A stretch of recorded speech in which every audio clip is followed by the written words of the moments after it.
அதோடு இந்த திருச்சபையுடைய founder right reverend doctor Lawrence அவர்கள் கர்த்தருக்குள்ளே நித்திரை அடைந்து 7 வருடங்கள் கடந்து 7வது ஆண்டை நினைவுகிறோம். சபை நிலைநாட்டுவதிலும் சபையை வளர்ப்பதிலும் சபையை நிர்வகிப்பதிலும் அதிகமான நல்ல அனுபவம் உள்ள ஒரு மூத்த போதகர், ஒரு சிறந்த ஊழியர். அவருடைய மனைவி என்னுடைய தங்கை பேரமா சுகந்திக்காக நடிச்சது நல்ல ஒரு ஜெபிக்கிற ஜெப வீராங்கனை.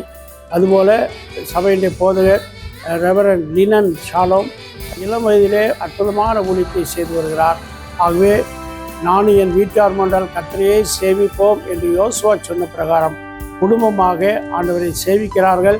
ஆண்டவர் தான் அவர்களுக்கு துணை, ஆண்டவர் தான் அவர்களுக்கு அடைக்கலம். ஆண்டவர் எல்லா விதத்திலும் சிறப்பாக குடும்பத்தை பயன்படுத்துகிறார். நல்ல ஒத்துழைக்கக்கூடிய மூப்பர் குழுவுக்காக கர்த்தர் நன்றி செலுத்துகிறோம். முன்னாள் இந்நாள் மூப்பர்களை கர்த்தர் ஆசீர்வதிப்பார், குடும்பங்களை கர்த்தர் ஆசீர்வதிப்பார். ஒவ்வொரு திருச்சபையின் குடும்பங்களும் ஆண்டவர் பேர் ஆசீர்வாதத்தை கட்டளையிடுவார். ஆவிக்குரிய வாழ்க்கையிலே பலந்தோங்க, விசுவாசத்திலே நிலைத்திருக்க ஆண்டவர் கிருபை செய்வாராக. ஆமென்.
நான் உங்களோட இருக்கிறேன்.